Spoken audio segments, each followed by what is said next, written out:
Federal agents just swarmed the Minnesota governor's office. And what they say they found, drugs, cash, millions in evidence, is already blowing a hole straight through the political establishment.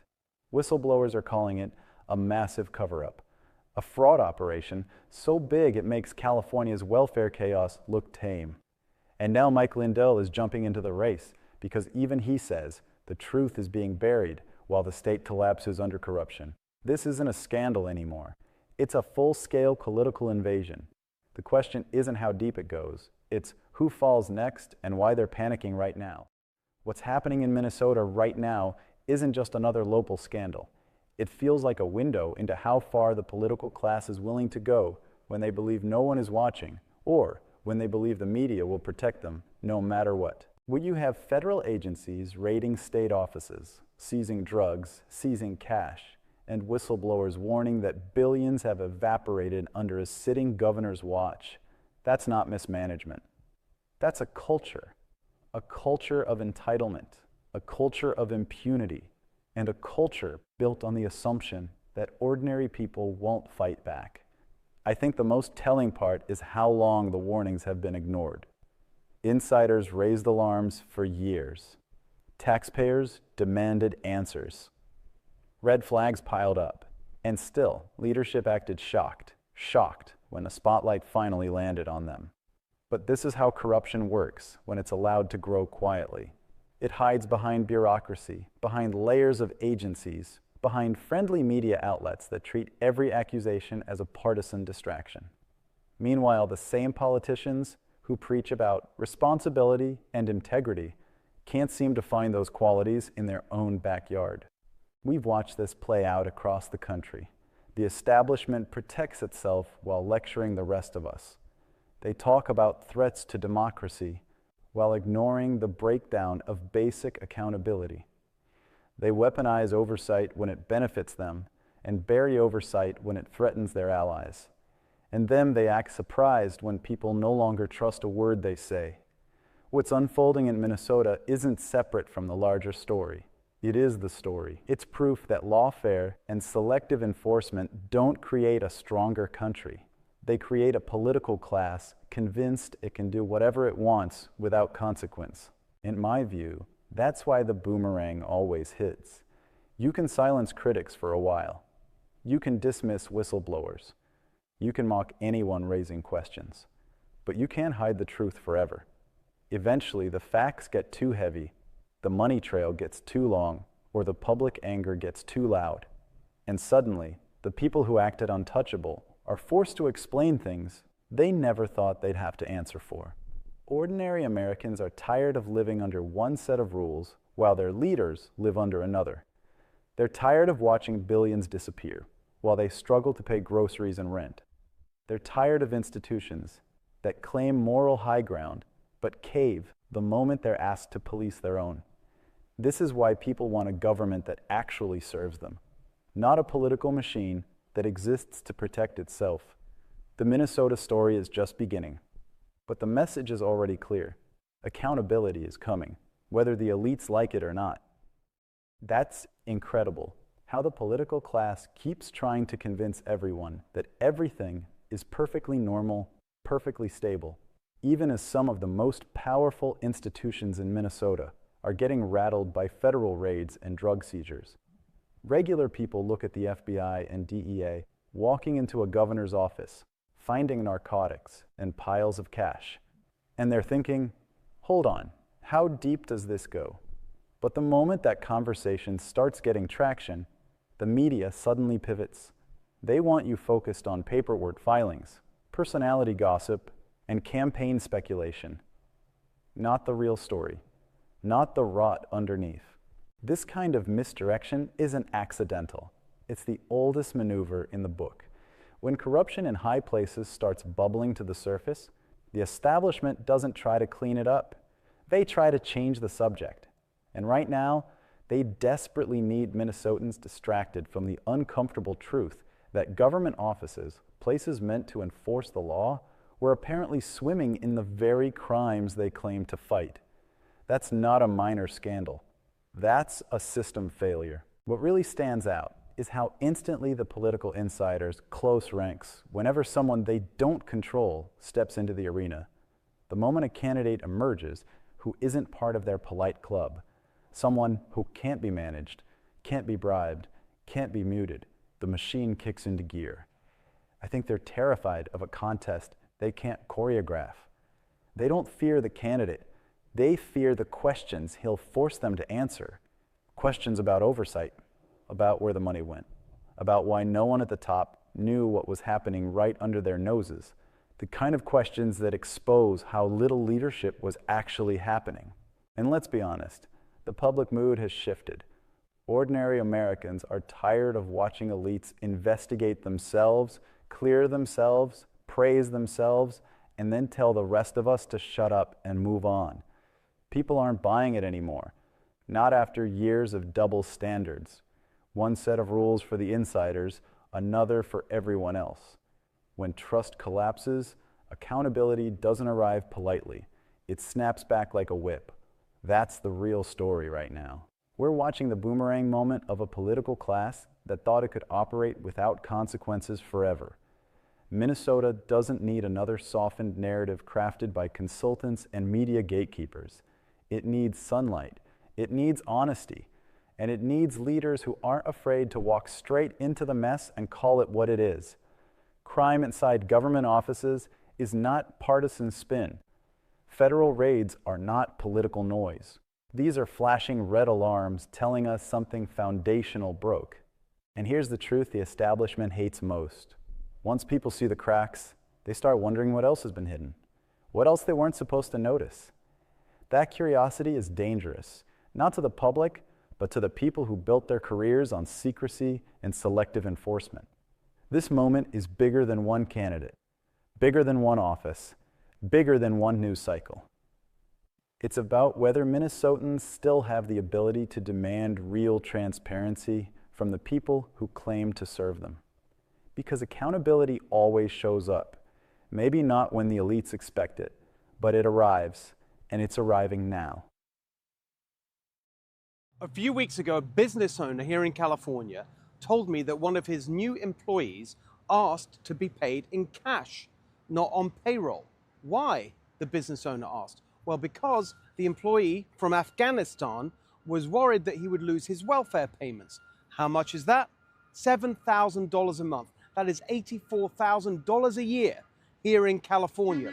So when we look at this massive scandal in Minnesota, $1 billion from the social services system in fraud and corruption, you can be sure it is much, much worse right here in California. We already know that over $20 billion in the pandemic from the EDD scandal was sent in welfare payments to people in jail, on death row, people who are dead. We know that over $24 billion was completely lost on homelessness spending. All that money spent, and we still have situations like this all over California, everywhere you look. That's why today I am calling for a complete and total audit of every part of California's bloated welfare state, so we find the corruption and the fraud and the waste in Gavin Newsom's California and end it. What really jumps out to me is how the political class keeps pretending these cases are random flukes, when anybody paying attention can see the pattern. The system isn't just inefficient, it's bleeding out by design. There's an entire ecosystem of consultants, nonprofits, politically connected operators, and bureaucrats who thrive off this chaos. And every time a whistleblower speaks up, every time a business owner describes what's really happening on the ground, the media immediately tries to smother it. They call it an exaggeration or an isolated incident, but it's not isolated, not even close. The Minnesota scandal wasn't some accounting mistake. Billions vanished while leadership shrugged.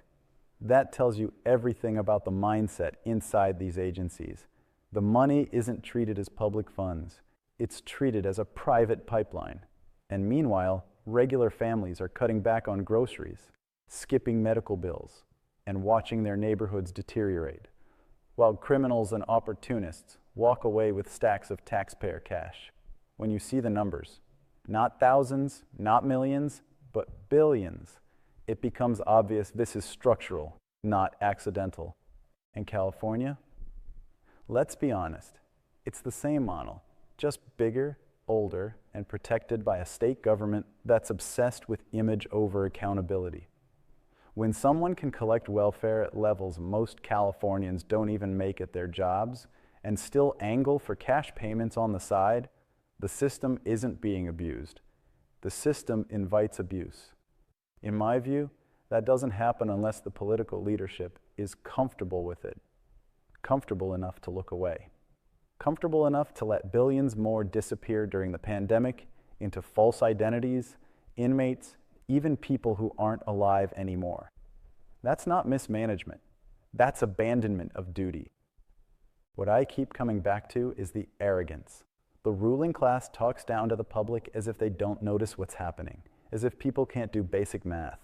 They demand more taxes, more compliance, more equity programs, while turning a blind eye to fraud on a scale that would put any private company out of business overnight.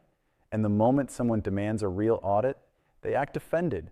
They act shocked that anyone would dare ask where the money went. But you can only play that game for so long before the anger becomes impossible to contain. And here's the boomerang effect. The more the elites insist the system is healthy, the more obvious it becomes that they're shielding something. Trust collapses. People withdraw their confidence from institutions that no longer serve them. And once that happens, the political winds shift faster than the establishment can react. You can already feel that momentum building. A full audit isn't just reasonable, it's the bare minimum for a government that still claims to represent its citizens. Clean up the corruption, expose the networks feeding off the welfare machine, and stop punishing the taxpayers who are forced to fund it. Because if the political class won't fix it, the public eventually will. And when that correction comes, it won't be gentle. Have been investigating these schemes so far. Americans at large stole tens of billions of forms of aid during the pandemic all over the country. Minnesota's fraud scandal stands out, according to federal auditors. What are you hearing from investigators right now? Well, I've been following the cases, when you have these kind of new programs that are designed to help people, you're oftentimes relying on third parties to be able to facilitate. And I just think that a lot of the COVID programs that were set up, they were set up so quickly that a lot of the guardrails. Now, obviously, whatever. You know something is seriously wrong in a state when the same three letters keep showing up in the headlines: FBI, DEA, DHS, and somehow every road leads right back to the governor's office in Minnesota.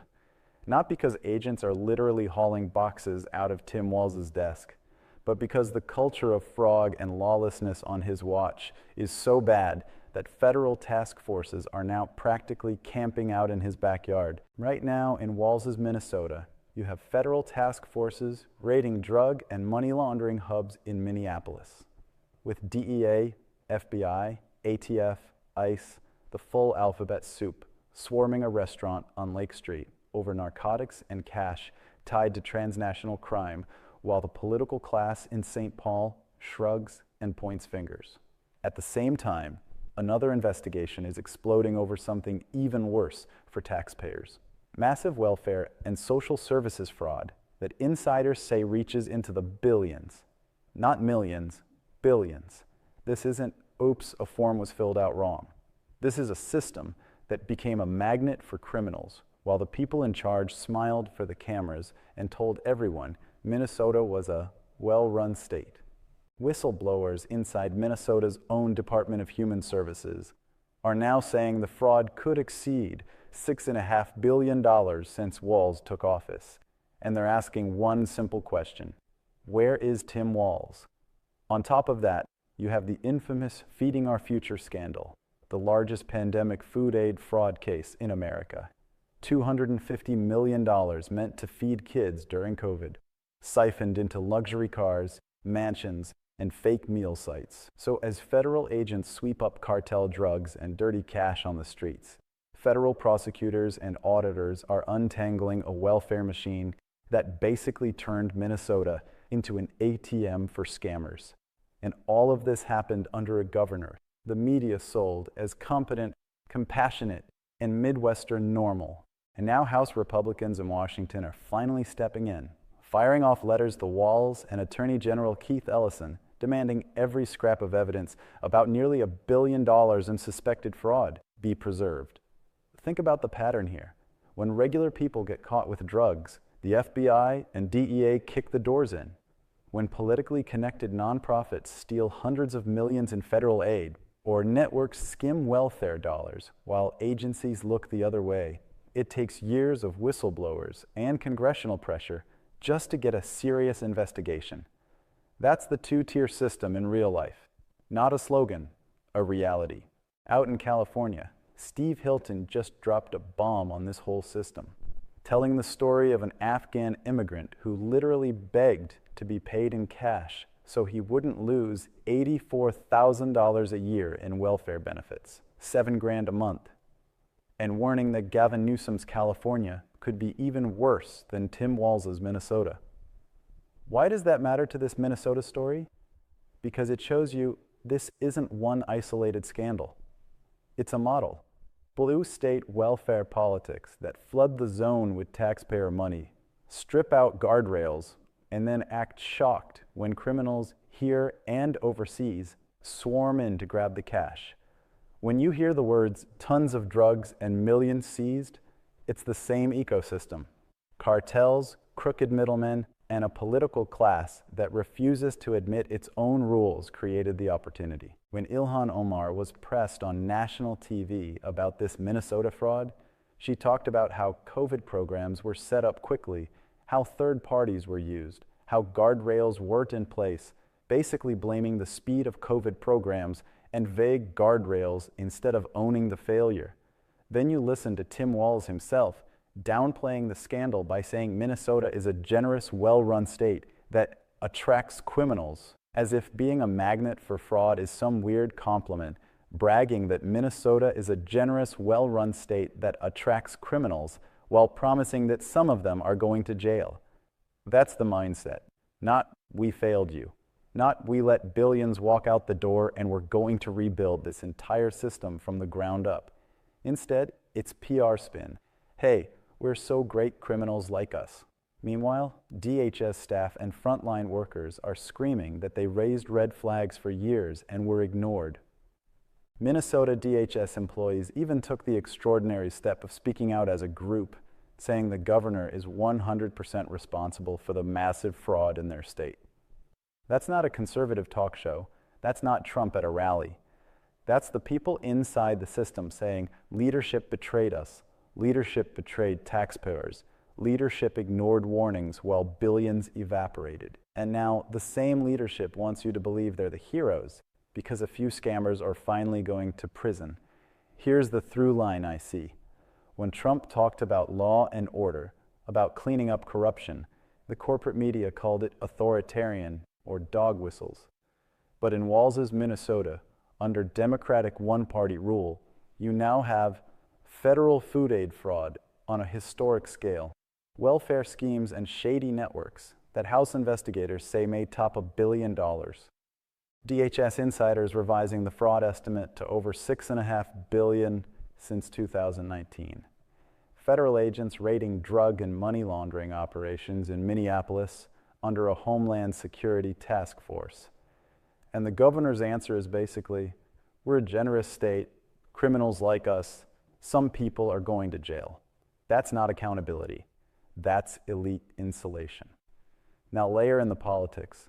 On one side, you have an incumbent Democrat who oversaw this mess, who wants another term, who was already elevated on the national stage in 2024.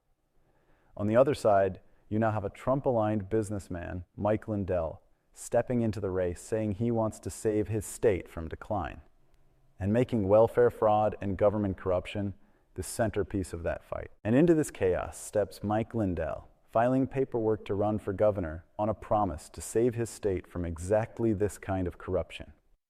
Whatever anyone thinks of Lindell personally, here's what the establishment hates: the campaign that focuses relentlessly on fraud, on waste, on calling out the cozy relationship between big government and the nonprofit industry that lives off your tax dollars. They'd much rather talk about personalities, tweets, and slogans than answer why cartels and scammers are thriving in a well-run blue state. For everyday Minnesotans, this isn't a partisan game.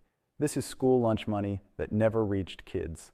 This is pandemic aid that went to luxury cars and fake meal sites.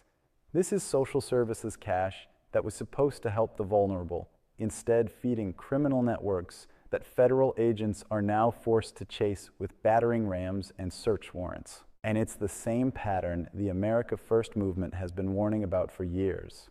The further power gets from the people, from local parents, local taxpayers, local communities, the more unaccountable it becomes. When you centralize billions in the hands of bureaucrats and politically protected nonprofits, you don't get compassion, you get corruption. The media will say, well, look, they're prosecuting people now, the system works. No, the system is reacting because whistleblowers, independent journalists, and yes, Trump-aligned voices refuse to let it slide. The system working would have made those internal warnings in 2019 and 2020 actually stop the fraud instead of being buried. So here's where we are. Federal agents in Minnesota are already seizing mountains of drugs and piles of cash from criminal networks. Federal prosecutors are hauling fraudsters into court over stolen pandemic funds. House Republicans are demanding documents and warning about evidence destruction. And voters